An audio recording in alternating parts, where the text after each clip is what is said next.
Hello and welcome to Rovertime Podcast, episode number 16. Today we got me, Mark Wazz. We got Dr. Manhattan. Yo. We got Lex. Hello. And once again we have our friend Crow. Hey! And today I've been out of the loop for a while because I've been very busy, but I keep hearing about the Charlottesville attack. That seems like the biggest thing in the news right now. So I wanted to start off talking about that. All I keep hearing is what happened, and then people repeatedly saying over and over again that, by the way, I'm just playing with a glue stick, sorry, I fidget a lot. All I keep hearing is people complaining about Trump not disavowing white supremacy enough, and it's just like, it's getting to the point where it's pretty ridiculous. Yeah. So, I don't know what you guys' thoughts are. I don't know if you want to give a quick rundown of what happened exactly. It's being fucking stupid is what it is, because exactly how many times do you have to say, hey, this was a bad thing, before people accept, okay, yeah, he's not a fan of it. Well, I mean, that's the thing. They won't accept reality.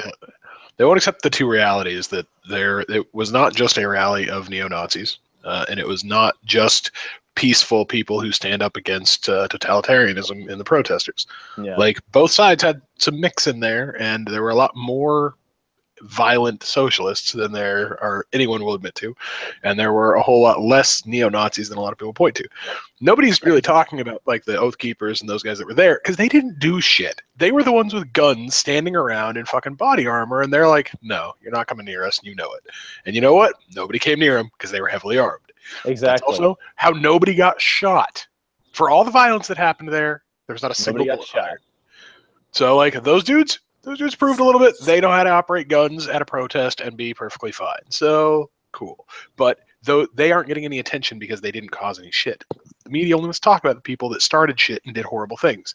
And they really want to talk about the guy that drove into a crowd of people who, I keep going back and forth on this because like I see some video and I'm like, oh, well, obviously he had a way out. And then I hear from like Zulu, who I was talking to on a stream earlier today, and he's like, actually, yeah, I've seen a lot of video that kind of makes me wonder like which way it went. And I got to like go through and really look at this. And I think he's going to do a video on it, like trying to figure that out and Zapruder that shit. And we won't know. Like, it'll be months before we get the DOJ or Department of Homeland Security put out like a thing saying, here's all the video we have.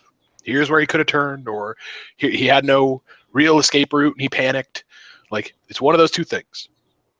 But that's all we hear about is that this was a jihadi-style terrorist attack on a crowd of people that was apparently horribly planned because he ran through a crowd of people that had a van in the middle of it. Generally, when you drive through a crowd, you want it to be a clear run-through so you can hit more people, right? Because humans don't stop cars very well. No, they don't. They're too fleshy. Right? That was a horribly executed car attack, by the way. Like, if it was intentional, he's a bad terrorist. Like this. So we're going to critique his skills as a potential domestic. Are you saying he is terrible? Yes. God. Ven would love that one. What I keep hearing that's ridiculous, and I've been driving to work a lot, so I've been listening just for the heck of it because there's nothing else good on to listen to. I was listening to NPR, and there was fun. I think this is where I heard it from, but I heard like an interview where people are starting to say that like they're like, you don't see this kind of violence coming from the left. Yeah, they might do this, but they don't kill people with that. And they're trying to make it sound like this is like what's happening all the time from the right, and it's like absolutely absurd. It's like, yeah, and here's the thing: these people refuse to mention the fact that Richard Spencer's openly endorsed Bernie Sanders' domestic policies. He's openly endorsed them. Awkward. On all over social media, he's talking about how he loves socialized medicine. He said that Karl Marx was right about capitalism. And so this guy is not a conservative. He's just a socialist who hates immigration. That's it. That's all these people are. They're just socialists who hate immigration. They love big government. They just don't like immigration. Yeah, that's it. They're going to be more successful in the long run if they can get away from the neo-Nazi message and the racism, because they are against open immigration, which the majority of people are at one level or another, and they are pro-socialist, which a lot of people are too. People like free shit, like, and there are pragmatic arguments for it. Like, so it's not the worst thing in the universe. It's going to be a failed policy long term, especially handled by our federal government, but. Like, that's the thing. I'm actually not against a socialized medical system but like the United States federal government running it will be a train wreck of a disaster. So I'm against that. No. I'm gonna have to disagree on the socialized medicine thing. I think I've dealt with the VA. Fuck off with that shit. Come on. Right, that's the thing. Like Iceland has a government-run medical system, right? And it runs awesome, and it's great because it's 500,000. Yeah, exactly. It's like it's a few million people tops. Like it's a tiny country of like homogeneous people that all have the same issues. Like, yeah, it works great there. Or, like, it could probably work in like Massachusetts or there's other states where it could work, or like sizes of populations where it works fine. California tried it, they failed. It would have cost twice the state's budget. Yeah. California is too big to govern as one state. Also, yes, I'm really hoping for Jefferson at this point because I'm like, can we just like section off the stupid from us so we're not comparable? The stupid. I feel like that's their argument too. Except here's the thing: demonstrably speaking, leftist policies are stupid. Illinois is said to be the first U.S. state to go bankrupt. No shit. Yeah, it's actually true. How's it not Michigan with Detroit and shit? Well, because apparently they fired a lot of public sector workers, which is good. But Michigan's not doing very well. There's a real legal question on if states can actually declare bankruptcy, because technically they're sovereign entities. So, like, literally, they don't really declare bankruptcy. They just say, no, we're not going to pay our debts. Michigan has defaulted before. They are the only state in the nation to have defaulted on a bond. So that is theoretically what Illinois would also do. So they wouldn't, because the federal government supposedly does not have the authority to preside over the bankruptcy liquidation of a state. We actually had this debate when I was in law school, and we were like, not really sure what would happen. Because California was facing the same thing at the time. Hey, here's the thing. Fun fact: the number one cause of state bankruptcy. Well, I guess insolvency. Insolvency is the word. Yeah, that's a better word.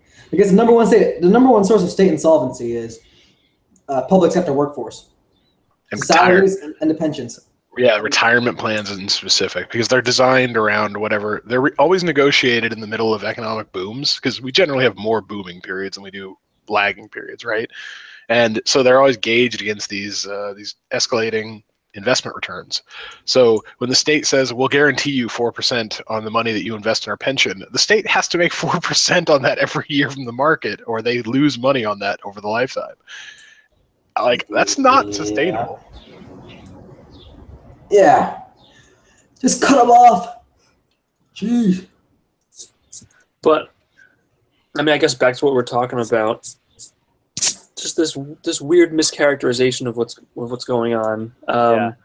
Like even if you take like Richard Spencer, like when you watched his interview with Roaming.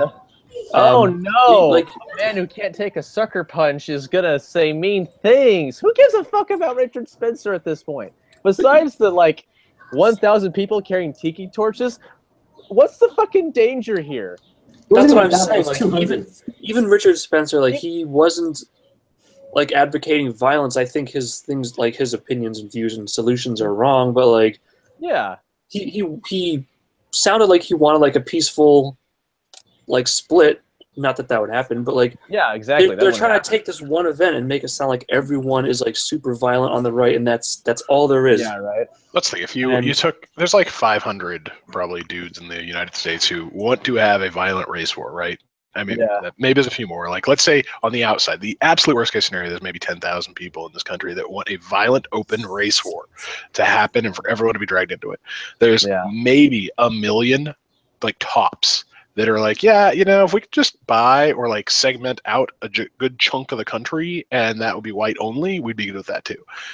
Like, this is not a sizable enough group to actually do anything. They aren't growing by any real measure, and they aren't going to have the support they'd ever need. Because even the people that are like, that would be cool, like, I wouldn't have a problem with that existing. If a bunch of states were like, we're going to predominantly be white and we're going to separate from the United States, I'd be like, that's a really bad idea, but I guess you do you, and maybe it'll be successful. But, or if one, you know, spontaneously existed, or if we went on Mars and they created it, all right, cool. Do what you want to do. Don't kill people, and I have no real moral issue with you. Like, right? Don't throw people out of their houses or appropriate their property, and we're good. Like, eminent domain's a thing, but like, from all that issue, those are the peaceful guys, and the most they can get is maybe 1 million people. Like, they will never have the push to do what they want to do unless people start cracking skulls and making it to the point where people fear to speak against them or for them. If people are scared to talk, it's going to fester. And what's going to happen is they're going to whisper in people's ears, the fucking Mexican took my job. Hey, yeah, I got some friends you should talk to. And all of a sudden, like, oh yeah, no, we can't have a real website because they don't want you to hear the truth. When you say we need to silence Nazis, all you're doing is saying that guy that talks about how the government wants to silence them, you're just reinforcing what that dude's saying. You're making him look more correct when all he says is bullshit. That's not helpful. Yeah, now you have a bunch of leftists siding with communists. Yeah. Trying to compare them to the people who stormed the beaches of Normandy. What the fuck? Yeah, fuck those guys. I hate that. I hate that. I hate that so much. I could piss fucking napalm if my body like produced it, like some kind of secretion. Because, good fucking lord, these. I'm sorry, I'm trying to calm down so I can explain myself. It's just, it pisses me off when they make that comparison. It's like, oh, these are just peaceful protesters. Like, fuck you. These guys are causing all kinds of property damage. They're trying to silence dissent and thought everywhere they go. And you're going to side with these people, CNN? Seriously? I get that it's even worse. They're trying to justify their violence. Because the allusions to armed forces and the posters, the D-Day invasion with, the original Antifa and stuff like that. It's like, no, motherfucker. These were, like, yes, the original Antifa would have been the Soviets, handing a rifle or handing ammo to two soldiers and a rifle to one and say, when he dies, you pick up the rifle and keep going, right? Yeah. That's Antifa. That's what the guys. The Bolshevik street gangs would be more accurate. It would be, but that's their ideological ancestry is there. Ours is no, fuck you. We're free and people need to live and violence is not the answer. And we're gonna kick your ass because you're throwing mass amounts of your population into concentration camps and killing them and dominating these free countries that you have no right to. Yeah. I just I want to get inside the mind of an Antifa person. I want to just live in there for like 10 minutes. And I want to see like where are you getting your information about, like, specifically about the communist bullshit? Like, have you ever been to Venezuela, China right now, or like ever read a history book about the Soviet Union? Or I want to know, because as far as I can tell, and I think a lot of people will agree with me, the only good thing to come out of like any communist-controlled country, and I'm mostly talking like the USSR, is things that kill people. And even then, they're not always that great. Like, I can count on like one hand or one finger the best thing that came out of Russia, circa like, I don't know, when did the Soviet Union start? Like 1930, 20 something? 1931, I believe. Okay, because all I can think of that's a good thing is the AK-47. Outside of that, what the fuck did Russia give the world in that time? They make really good rocket boosters. 1922, yeah. 1922 to 1990. This thing, there's a ton of like little inventions and stuff they did. They had good research and solid science, and that you can give them some credit there, but not like a ton. Because they didn't develop it into marketable things like Tetris. Science. They had to sell Tetris to the fucking Americans to make a dime off of it. Like that's the most that is the story of communism in a nutshell. The creator of Tetris was in the Soviet Union, and the Russian government appropriated Tetris and sold the rights to it to Nintendo. And so the Soviet Union was supported by Tetris. Speaking of games, I've actually just been figuring out. I've been getting into chess lately. I've been playing a lot of chess. So someone keeps telling me about, like, this isn't really relevant at all, but someone told me that like years back we had like an American and a Russian had like 32 epic games of chess, and like the American won. Like, fuck yeah. I don't even know. That's not even relevant. I just thought that was interesting because I've been really into chess lately. America. Fuck yeah. Well, I think it was Bobby Fischer and Kasparov, I think. Yeah, the most famous hockey match is a semifinal in the Olympics between America and Russia. I didn't trust Russia growing up, and the reason why is because I watched Rocky IV a lot, and they told the press that Ivan Drago is naturally trained, and then you see him getting steroids. I'm like, I don't understand. Did they lie? And then, like, yeah, so that's why. Are you sure you didn't just think to yourself, all Russians are Dolph Lundgren? Oh, no. Oh, no, I thought that guy was awesome. I was like, why did they lie? He's just a guy. Like, he hated the people that was training because he chokeslammed that one guy. Like, Oh, man. I thought he was cool. I just thought, whatever. I just don't trust the government in general. No one should. Of course. At least not completely. Yeah, ever since I was a little kid, when I read a history textbook, yeah, what really red-pilled me, if you will, is the fact that just looking at government's death toll, Jesus Christ. Oh, yeah. Seriously, when people say the government's our friend, I should trust the government will protect me. Yeah, fuck you, dude. No. No.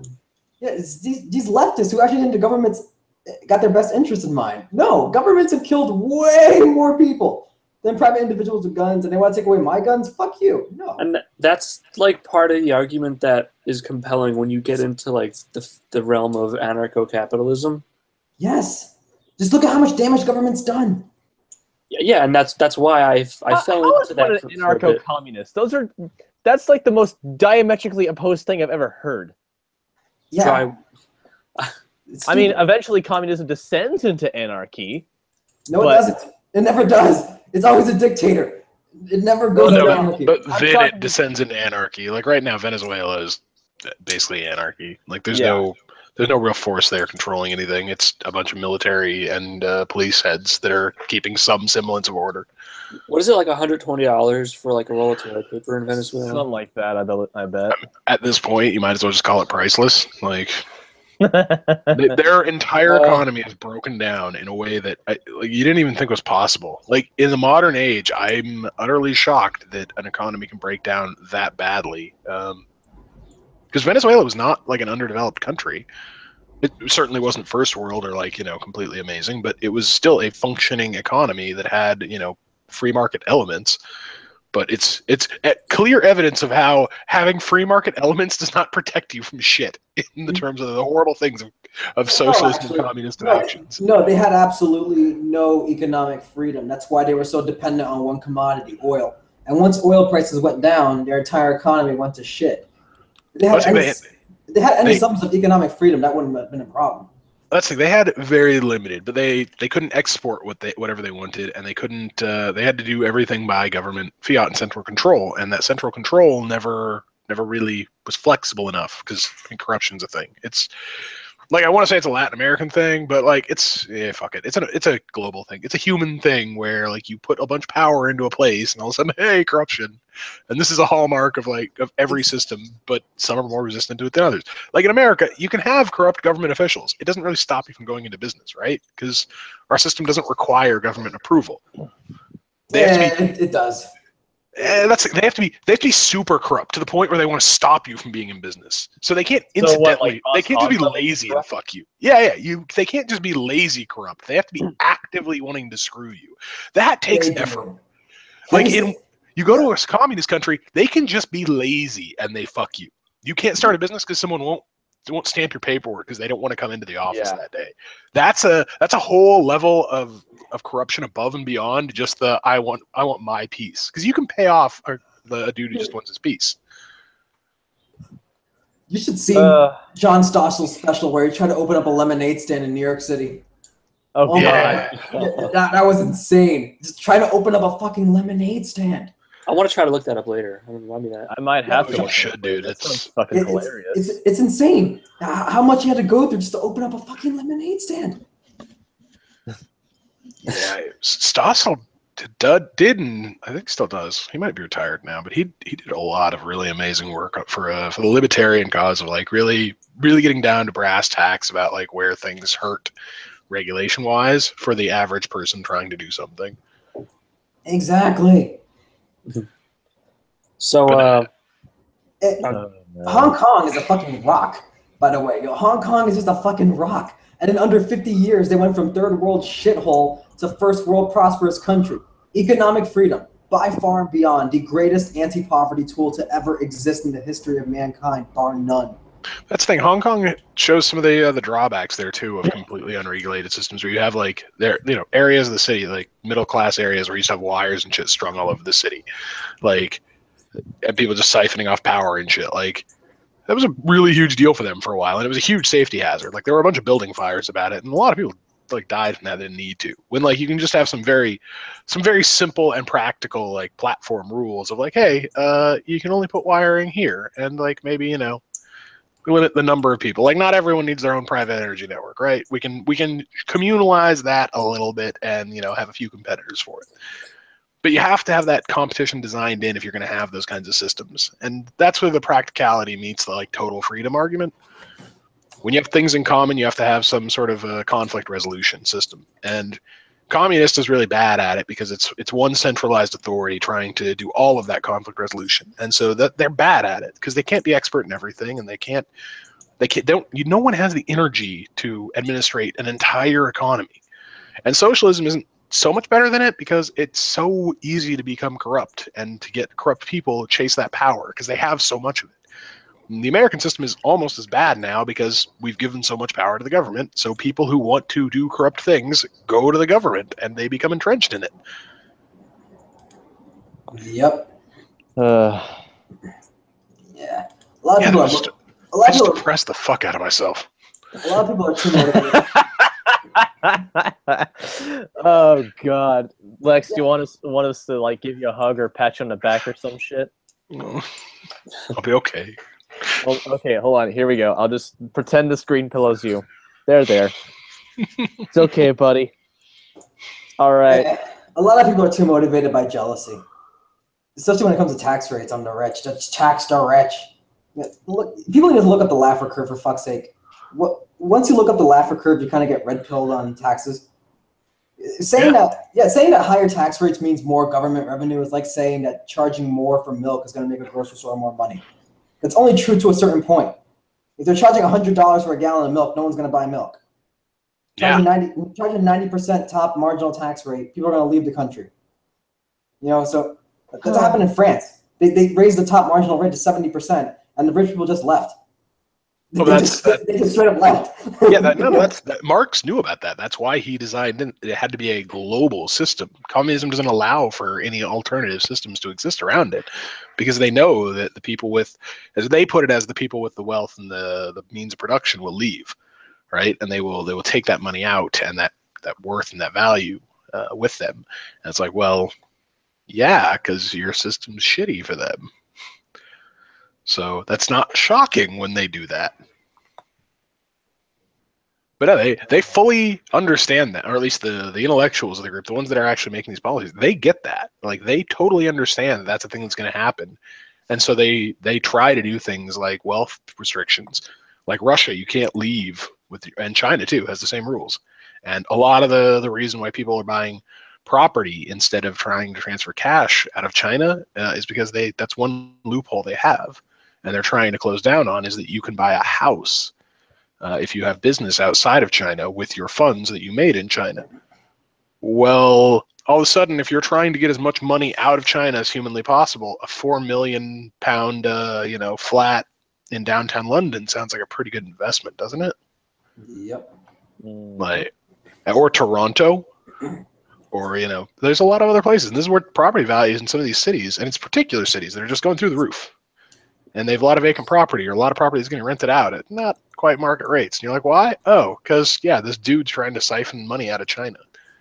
And that's going to destroy the Chinese economy when it all kind of comes full circle. And it's a thing that might be an issue right now. Like, we literally might watch the collapse of China in the next 2 years. Well, they're going to run out of water in, like, the next 10, I think, if I remember correctly. So yeah. I think that's what I heard. It's been a while since I've watched China Uncensored or anything like that, but... I mean, I hope not, but at the same time... I hope not, too. I don't want... Those poor fucking people. I don't want them to have to deal with that shit. Right, we hear that same kind of stuff about, like, everywhere in the United States, too. California is going to be out of water in 2 months. It's like, well, for a day, maybe they won't get any input. And then it's like, oh, then the snow melts come, or they get rain. Just open up some fucking desalination plants, my God. No, but that makes sense, Crow. Yeah. Who am I to think that we should just make some fucking sense? People hate on fossil fuels so much. I don't know why. You know what else doesn't make sense? Just to bring us back on topic, What? Tearing down statues of Robert E. Lee. Also, yes. Oh yeah, don't you know? Don't you know, Mark? That retroactively frees the slaves. Yeah. Of course, right? The slaves are going to be freed now in 1850 for every statue. For every statue you take down, that's 1 year. That's 1 year earlier that the slaves get freed. Don't you know that's how it works? That's how time works, buddy. I wish that's how it worked. God, that would actually be awesome. Wouldn't it? The slaves get badass. Take every statue you take down. This one slave goes free. So here's the thing, like there's definitely, I don't know, and I hate the way all these statues kind of get lumped together, and they seem to just be political props for all sides involved. Like I don't think most of these people, like I've seen a lot of these statues, especially the ones in New Orleans that were torn down. Like I went to school there, and then I saw a bunch of these, and they're very well placed, and they look amazing, and they fit the architectural schemes of everything, and like it's just artwork that happened to be made at a period of time where they wanted to honor these people. And like Robert E. Lee especially is a horrible example of someone who you don't really want to take down monuments to him. Yeah, he was a general in the Confederacy. Yes, he committed treason. He was pardoned for that, and he was instrumental in the Reconstruction and bringing those states back into the Union properly, to the point where now they're the fucking most patriotic motherfuckers in the universe. That doesn't happen without Lee. And he also, just for historical fact, was not for slavery. Like, so I I heard so. That's also a good monument towards like redemption. Then, he didn't want to free. He didn't want to fight against his fellow Virginians, but he wasn't in favor of slavery. Yeah, he was an abolitionist. Like that's the thing. He is the quintessential guy you want to hold up as like he was a man of his times who tried to do something better and did mistakes and didn't do amazingly at all things, but he certainly was a good example of someone who should be followed. Like there's no reason not to honor him as a flawed person of our history, the same way we do Jefferson or any number of other people from the Civil War era. Like God forbid Antifa open up a fucking history book. God. I know one quote from Robert E. Lee. And he said, it is well that war is so terrible, or we would grow too fond of it. And that's the one quote I know from Robert E. Lee. That's a good quote. Yeah, like this is the thing. He is not a villain in history. I mean, he certainly was not. He was not an amazing figure by any stretch of the imagination to be emulated. But there's things you learn from him, and he was definitely a part of American history. To have a monument of him in Virginia is certainly not fucking odd in any way, like, or anything that probably should be taken down. Like I've seen the monument; it looks awesome. It fits where it is, and like if they better replace it with something. Otherwise, it's just going to be this vacant spot that looks horrible, which is exactly what I think is going to happen. But well, yeah, because what the fuck else are they going to do since they tore out this, like, just very historically? I don't get it. Why did they do that? Why wouldn't they want that up there? If anything, if I was like in a mindset to be mad at something that happened, like, you know, over a century before I was born, I would see that statue and be like, fuck you, Robert E. Lee, I'm going to piss all over you because I can do that. I might get arrested for, you know, indecent exposure, but I could still do it. I don't know. It just seems like there's more. Like I said, it's just a placeholder for political grandstanding, basically, on both sides. This is the thing. If a municipality is like, no, we need to get rid of these monuments, and like there's something we can do better with the space, we need to move it, or whatever. Like, fine. There's a ton of reasons to get rid of monuments and to move them or recommission them, or maybe like nobody really cares about what Robert E. Lee has to say anymore, and he's not really relevant to who Virginia is now. And okay, I can totally accept that too. Like these are arguments that can be validly made, and I'm cool with that. And there's going to be people who are going to be like, no, we want to keep this. All right, cool. They all get to talk. And at the end of the day, the elected officials are going to make that decision, right? Cool, and we all fucking move on. But the people who are out there causing violence over this honestly could probably give two shits about this hunk of iron, right? They want to go smash the skulls of people who disagree with them. Yeah. And everyone's kind of ignored that in that whole issue, that there are two sides to this who really just want to beat the crap out of each other. Yeah, it really is like both sides of that, and but also like what they're saying, like what about every other monument like ever? Like what about the pyramids and all the? Hey, FDR. Yeah, what about locked up? FDR did a lot of shit. Yeah, FDR was a socialist who locked up over 100,000 Asians in internment camps and stole their property. Should we take down his statue now too? Should the Asians be pissed? Should the Japanese just rise up and tear down his statues? George Takei should be pissed at least. He actually was in an internment camp and he's defending the Democratic Party and shit. Like, I know. They put you there, fucker. They put you in that hole. Yeah, and then Democrats to this day still worship FDR. And then they say, oh, but the party switched in the 60s. So, why do you like FDR so much, dumbass? Really? FDR was a Democrat president long before the 60s. What happened to that party switch that you kept talking about, dumbasses? Jesus. I started reading Dinesh D'Souza's The Big Lies, and I'm not very far into it. I think I'm like a little over 40 pages, but it's pretty interesting. It talks about that quite a bit. It's like, yeah, no, I wouldn't want to be on FDR's side and shit. Good times. I mean, that's the thing. FDR was one of those people. He did not have the stone. Like, he knew about the internment camps and did not have the chutzpah or the political will to enter the war before there was widespread public knowledge about them. Right? Give me the pictures and we'll be in this war. And he wouldn't do it otherwise. Like, he believed it and was like, no, I don't have the political will to do this. And it took a whole lot of really hardcore lobbying to make that a reality. Because I mean, and this is a reasonable thing that Americans were like, why do I care about a war in Europe? Like, it doesn't involve us. And it didn't need to. But it's a good thing we did. It was the right thing to do. Yeah.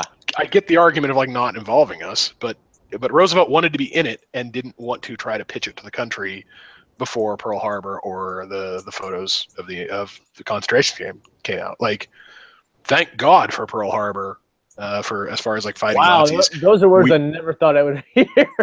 We don't. That's the thing. We don't go fight Nazis if it wasn't for imperialists from Japan. This is true. I mean, maybe in some like alternate world, like 2 years later, we actually get involved in the war after it's probably already lost, and we fight the Nazis back to a stalemate. Where it's like, all right, England and France, let's pull your asses out of the fucking dirt. No, they'd have been destroyed. Like, France would have been completely under control. The resistance in France probably would have been completely ground under, and England wouldn't have been worth saving. It would have been a pit of freaking bombed out cities. But Japan couldn't wait. Yes. Japan couldn't wait to start the first war for oil. Like, these are literally the historical maxims we live by, and we just all forget that in the context of revisionism, where we're like, oh no, we went to fight Nazis because they were killing Jews. That's like, not really. Americans were just as anti-Semitic as everybody else in Europe was at the time. Literally nobody was like, yeah, the Jews need to live. I will guarantee you, popular opinion at the time was, I mean, they're just Jews. And that's horrible, but that's what the history was. Eugenics was not a Nazi invention. It was not a fucking German ideal. It was a European political system ideal. Like, and Margaret Sanger. Also another leftist, by the way, who Democrats love. Yeah, but Democrats aren't racist. They're not racist. They just love Margaret Sanger, and her eugenics policies, who inspired Hitler. Yeah, but they're not racist. Guys. Yeah, exactly. Hey. This is isolated. I just I've been one of the people watching. I've been DMing, and she said something about like, how come we never? What was it? Why is it that we can tear down every Confederate statue but never touch Lenin, Guevara, Malcolm X, etc.? And I'm like, oh yeah, that's right. Shit. I mean, even Malcolm X is another great story of a guy who spent his life sort of lost in the weeds and doing not amazing things, but still inspiring people to try to build a better world in a fucked up way.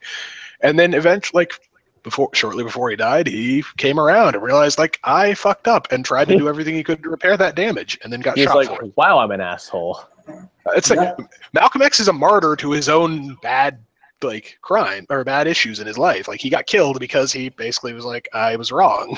That's one of those bad things in history, but that's something to be celebrated and remembered too. Like, I wish people would not forget that, or that Martin Luther King wasn't a saint. Like, he was probably an adulterer and possibly a communist, but at the same time, that doesn't take away from the ideas he had. Like, I wouldn't have wanted him silenced for those things, because the things he said were powerful and important and should be repeated, because they were good ideas.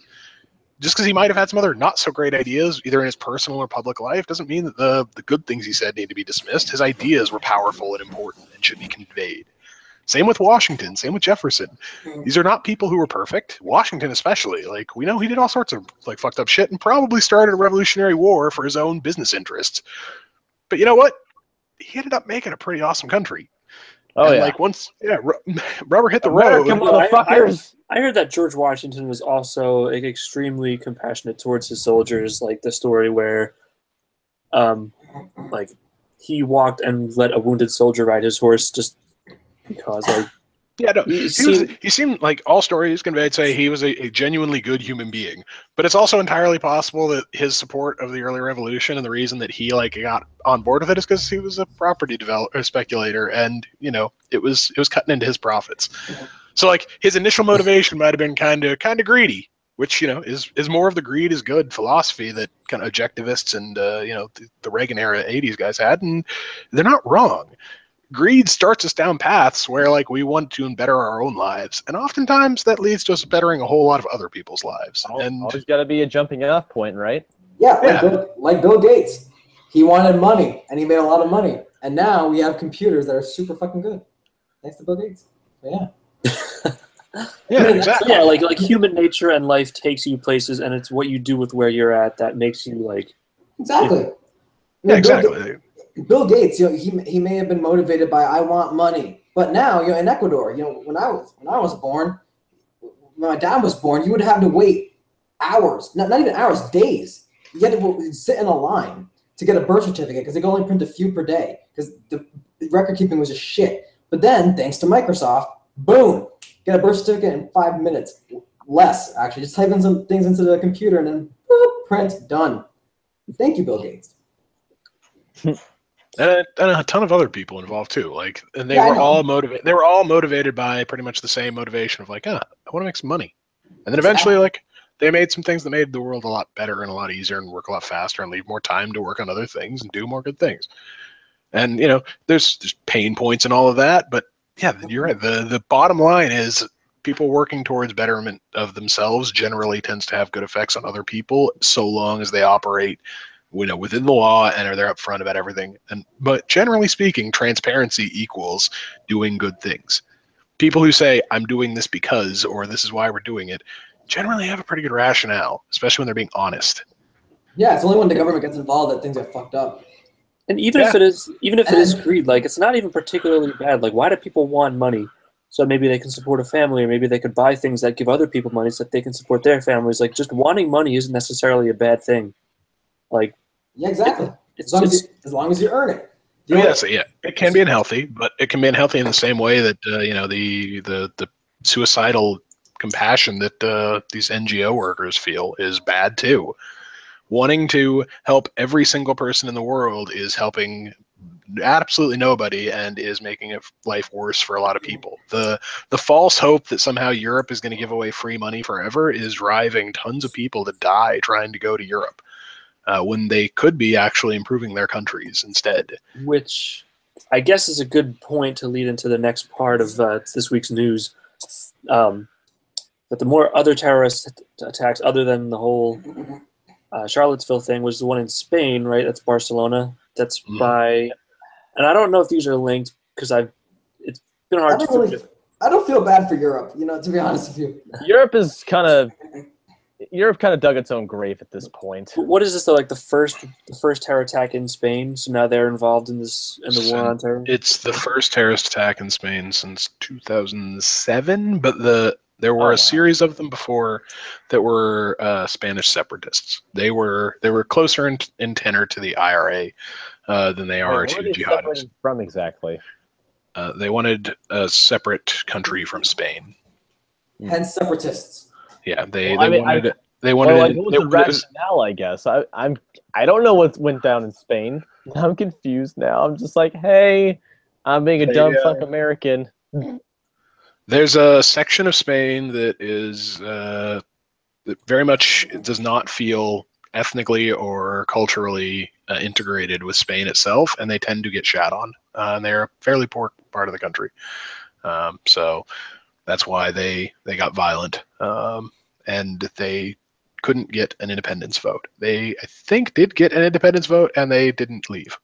So I don't remember. Like I remember some details about that, or there was an armistice got them together, or people. Like it was generally solved the way all of these things are solved, is that people started listening to them and they decided to stop killing people because it wasn't really productive to kill people anyways. Yeah. So, Nope. but the same thing. It's like Puerto Rico. If we told Puerto Rico they had no choice in how they were governed and that they could never leave as a protectorate, I'm pretty sure we would have Puerto Rican separatists who wanted to kill Americans, right? Because we'd be imprisoning them. But instead, we let them have a vote every decade or so, or maybe less, and they have a vote and they come to no real resolution and things maintain the way they are. So, But this is a very different thing now. The Barcelona attack was definitely a jihadi thing. It was Moroccans who came over, or at least a Moroccan so far. That's the only one that I've confirmed. I think the video I saw, actually, now that I think about it, was from Milo Yiannopoulos' Facebook page. Is a video of like a boatload of Moroccans running onto the beach. I guess those, I don't know how well they're linked, but those could be the group of Moroccans where the perpetrator originated from. I don't know.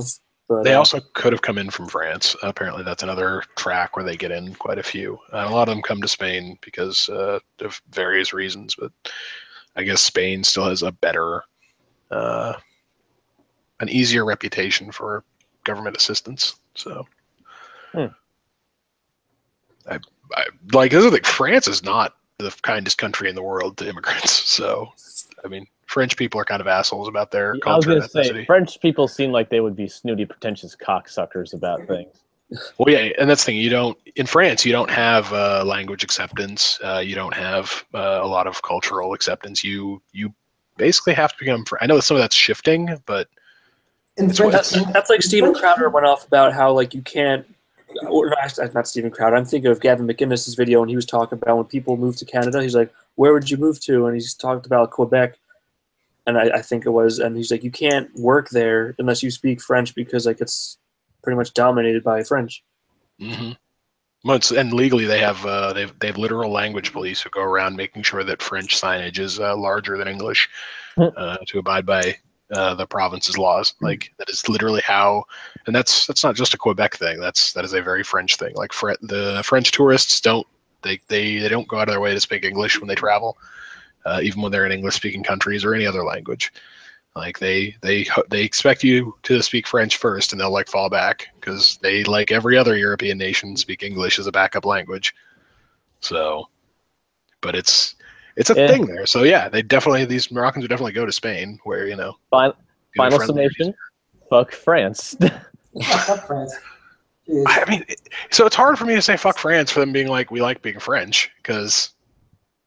I mean, they're dicks about it, but it's France. They have some cultural chutzpah to be dicks about it. Like same with the Chinese. Like you invent gunpowder, you can be a dick about it. You're French, amazing food, culture, and history, and like they've been pivotal throughout the world. Okay, you can be a dick about that, but the English could too. I would be kind of a dick about some of the stuff we've made in America, so I guess there's some right. You know what I don't like about Europe, though? Everything. Soccer and soccer riots. Soccer riots are a thing. Yeah, yes, less now than they were. They was it like a decade ago? They were like a weekly occurrence. It was the terrorist attack of the day in the UK. Oh, wow. Yeah. Yeah, I've seen like horror videos of like the crowd storming the field and like beating up the referee. Like, there's crazy soccer fans, and I don't even like soccer. I'm telling you, man. So there's a part of me that really thinks that there is like an innate need for violence in especially young men, and it spills over into young women too. But like 16 to 28-year-old men especially, I feel like they need violence in their lives. If you do not have a controlled outlet for it, like a good sizable chunk of that population will go seek it out and cause it no matter what. And like maybe that becomes jihadis in Middle Eastern countries where they've got a few other like moral fuck ups in their culture that make that more accessible. And in England for a while it was soccer riots, and like in America it's like high school football and wrestling. And for metalheads, it's mosh pits. Right, mosh pits and like boxing. And you look throughout and you're like, oh, hey, there's these, where you have successful cultures, especially with really competitive people who go out and do competitive things, they tend to have a lot of violent pastimes and incidental violence that people sort of disapprove of, but kind of give a nod and a wink to, and like, yeah, boys being boys, right? Yeah.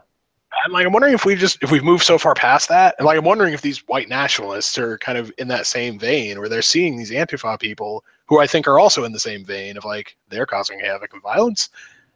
I can morally justify beating the fuck out of these people, and the Antifa guys the same way. They're like, oh, they're racist. I can morally justify beating the fuck out of these people, and like that's just where it starts. And again, maybe that's like just the impetus, and they then rationalize it down further, and they start going down the rabbit hole.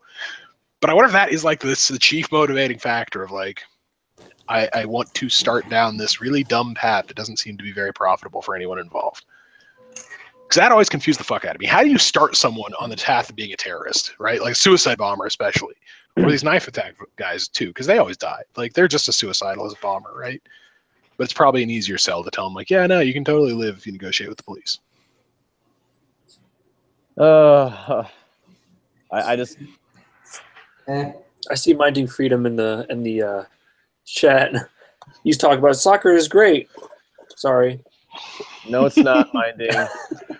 Minding, if you want to register your opinion about soccer, you have to log in. No. Minding, if you want to be an American, you can't like soccer. Not true. You know what? I also feel like yes, it is. You can like it now. We win at it. I also feel like I might have been insensitive because I was thinking specifically of Europe when I was thinking of the soccer rights. But that's like the whole world.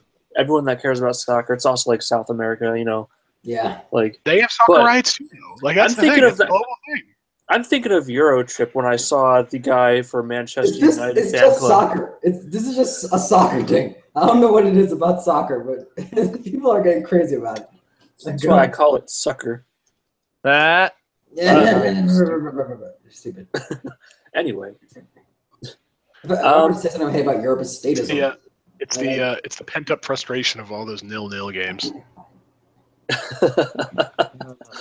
Yeah. All right. So wait, you guys know anything about the Finland thing yet, or is there not enough to talk about yet? I honestly don't care at this point. Europe had another muzzle attack. Come on. So apparently they were I think it was an attacker, and he was stopped by a dude from the UK, and the guy was apparently targeting young women. So there may have been more of a and I'm sure someone will start spinning this if there is any narrative there about how it was a woman-hating misogynist. So that's the only headlines I've really seen about it, but it is Finland. What was the method of attack? Knife. It was a knife attack. There was that's why we need the great equalizer. There was no truck involved. Yeah. He just started butchering some dude at a bus stop, and then went on a rampage from there. So we need to start referring to guns as the great equalizer again, because people seem to forget that. They really are. Yeah, that's what they are. Oh man. But no, guns are bad, guys. Guns are bad. I still hold to the fact that there was not a single shot fired at Charlottesville, but there was a car, there were stabbings, and there were mace, and pepper spray and bleach tacks.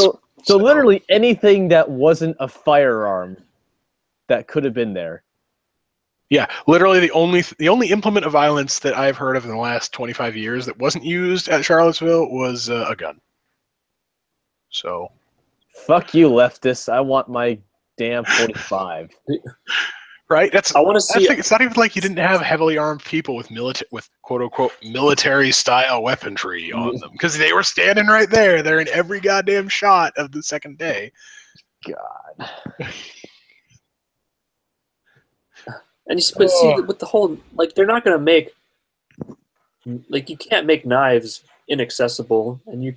Yeah. I want to just random thought. I want to see a terrorist attack with like a big wooden spoon. Well, have you seen the latest thing of Antifa? Like they've been putting nails on the end of and this I think might be the undoing of Antifa, where they actually start getting bad press. They started putting nails into the bottom of their like sticks and things that they have, so they can bode well. Yeah, so they can jab police horses when they try to use them to corral the crowds. I can find absolutely nobody who's okay with stabbing a police horse. Like, what did a horse do? I would like to Antifa versus PETA. That's the next big thing. Either way, it's a bunch of pussies fighting each other. It's like the undercard fight of the autists. Oh my god, don't. Why did you put that in my head? I want to see an Antifa person stab a horse with a nail and then the horse just kicks through their head. I want to see that. I mean, they might. These things are not like. This is one of those things in New Orleans that I learned, talking to cops a lot, and they were just like, "Yeah, no, the horses are great because you can't really push the horse around, so we don't have to use a lot of force. Like, nobody wants to get stepped on by the horse. It doesn't really matter how drunk you are. You realize that the horse is an issue. Like, they're like the only thing is people coming up and petting them, and like they can't do that because they're trained animals, right? So it's not because the horse is dangerous to people that touch it. It's because it's a trained animal and it fucks with their training a bit." Well, they should have like police bison and just like ride a giant like buffalo in. Dude, like if they could, if they could train bison that way, yes. they should. Just a bunch of Chank Uyghurs like with people riding on them, and because like a buffalo, is bigger than a horse. Yeah, I mean, can we do bears next? Yes, police bears. I don't think that you can domesticate a bear very well, but I don't know how well you can train a buffalo, but can you train they're buffalo? herbivores. I mean, we can't control Chank, so. Well, they can ride elephants in India. I have a picture that accurately describes what would happen if Antifa tried to fuck with a horse. Courtesy of Garth Ennis and Steve Dillon, everybody. Yep. Also, from the same person who brought up the Malcolm X and whatnot, Harleen Kexzel, she said Antifa also puts poison dog treats out around alt-right neighborhoods, horses, pets, kids, fucking Antifa. Oh, shit. Right? I don't know. See, this is the hard part about Antifa is that like everything that gets said about them, I've heard said about like other groups. So everything has to be like triple verified before I'm willing to repeat any of it. Yeah, right. So like the Boston rally that got protested by 20 to 40,000 people and shut down, and I'm like, I wonder who was actually at that. And of course, like the first photo I see, the darkest skinned Indian dude I have ever seen in my life who's running for Senate. And like in a picture literally with like a no Monsanto sign and a Black Lives Matter signage. And I'm just like, these are not neo-Nazis. Like there's in no way, shape, these are exactly the kind of people that you want to be able to speak. Like legitimately the exact people the First Amendment is supposed to protect. A dude running for office saying not actually controversial things, but speaking against power should be allowed to speak peacefully. And as far as I'm concerned, the hate against Monsanto is completely unjustified.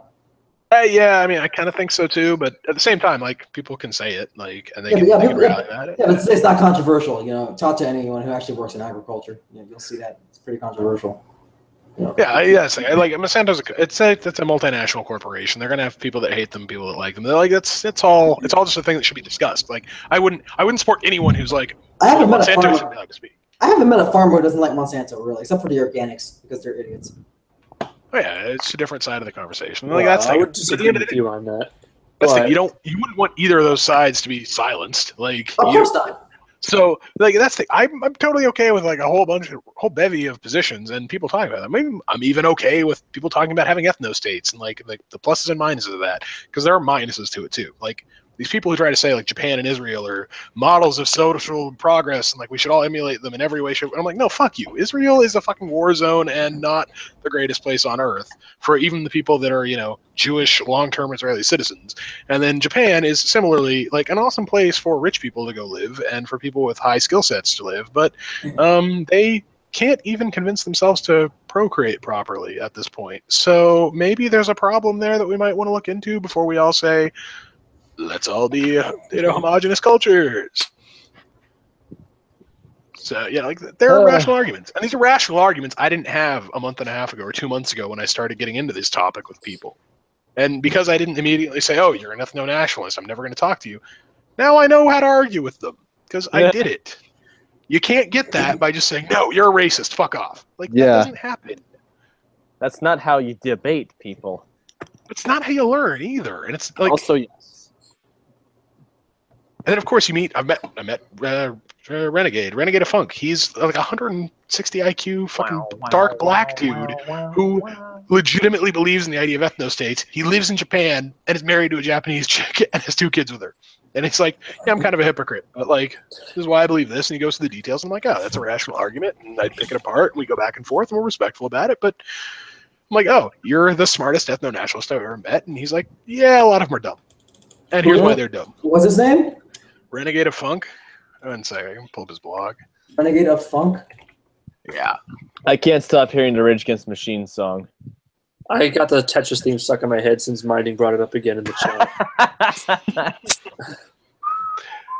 One sec. He was on Tara McCarthy, like one of her early interviews.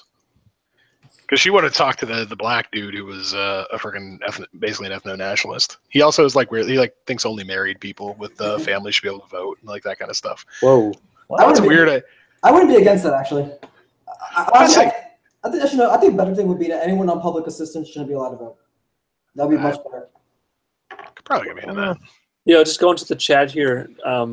Minding said that Monsanto was soon to be a German company. Buyer's purchase offer was accepted in September of last year. Yeah, it was bought out by Syngenta, I believe. So will it be not okay to hate them after that because they're from the loving bosom of Germany, or I don't know. Will the public attitude change when it's no longer an American corporation? Yeah, these statist idiots, they actually think that the private sector is the enemy. Honestly, the private sector has done far more good than the public sector for the world, by far, bar none, not even close. Okay. Yeah, well, I think it's collective groups, right? So like the government isn't any different than Walmart in that it's just a collection of people trying to do things, right? Except you don't have a choice with the government. Yeah. Exactly. That's like I can replace Walmart. In fact, we did. Walmart barely existed in the early 90s, right? Like it was Kmart. And now Kmart barely exists and Sears barely exists because we replaced them with Walmart and Target. And now Walmart is going to barely exist in 10 years and Target, like if they don't fundamentally change the way they do business, probably because Amazon has replaced them, and it goes on, and we will continue. Comcast was not a mega corporation in the early 80s. They became that because they continued to grow and provide service people were willing to pay for, and we can replace them. We cannot overhaul our government in a matter of days, and we shouldn't, because government handles things like the military and taxation and property rights and police forces, right? These are things that we need sustained longevity in, and you need that institutional knowledge of. But that means they can only really do a limited set of things really well. That's it. Yeah, the whole comparison, the dichotomy of public versus private is like bullshit. The real dichotomy there is is choice and not choice, the authority and the liberty. You can't change government, at least not without a whole lot of violence, right? You can vote and very slowly manipulate how it goes, but you still don't change the government. It's still the same government you had, just different people running it. And I guess we'll just breeze through the last topic in our title of the people running it. Steve Bannon got fired. I don't care. Yeah, I don't know anything about it. Okay with that. I wasn't a Bannon fan. I wasn't a Bannon hater. Like I went to Breitbart and like whatever, cool. I mean, he hired Milo and started him, kind of on his path to fame. So he seems to be a really good selector of media people, right? People with strong opinions who get followings. So good for him. But yeah, his strategic advisement of Trump has apparently not been very successful, since Trump seems to be in the worst position he could possibly be in at this point in his presidency. So I think it had more to do with Kelly wanting to clean house and replace staff that weren't working very well. Which was pretty much everyone, I guess. Yeah. Trump, when he got inaugurated, really went hard to try to appease the institutional powers in the Republican Party with a lot of his choices, and he tried to pay back a lot of favors from the campaign with people who had helped him along the way and been loyal to him in kind of a Bush-esque style administration. And I think he thought that he could escape the pitfalls that came to Bush. And he was wrong. So wrong about that. Yeah, honestly, at this point, for anyone to deny that the media has a leftist bias is just ridiculous. Oh, yeah. It's just insane. I mean, these people are supporting Antifa, an actual communist group. Yeah. Come on. What more do you need? Like, that's the thing. It's, at the end of the day, like the Trump administration gives them even more ammo, too. Like, it is hard to watch them operate when they both shoot themselves in the foot and are then having the other foot like slowly gnawed on by this, this disease rodent of an ineffectual mainstream media. And like, they're definitely doing more damage shooting themselves in the foot, but you're still like, well, this almost dead rodent isn't helping anything. So like now, and this is the thing, they're replacing them with all these people that I'm like, oh, well, these people are so much more qualified. Why weren't these the original choices? Like Kelly and the new, even the 28-year-old interim communications director is vastly more qualified and apparently more professional than either of the two previous choices, which mystifies me. Like, you had this chick, and were you just like, nah, she's too young and too pretty, and we can't have her. Hold on. All right, so doctor's out, and that's about the end of the hour. So I guess we could end it there. Just the last thing I want to bring up: don't look directly into the sun tomorrow. It's the solar eclipse. Okay. I tried to get a pair of those special glasses, but they sold out like super quick, and you just can't get them now. And I probably will just put 3 sunglasses together and try to look at it for like 3 seconds. But yeah, it's only like it's only like a 75% coverage, not a total solar eclipse here in New Jersey. So that's even more dangerous for you. You're not gonna have a total eclipse. So like, if like, don't look at it longer than you would normally look at the sun. Like, like if it's not total, like I can't fight the Fire Nation. It's only 75% coverage. I don't know. It's like my favorite show. It's like the best. That's like the best cartoon Avatar. But anyway, I guess that's the end of the show. So all right. Thanks for being here. See you guys next week. Later. All right.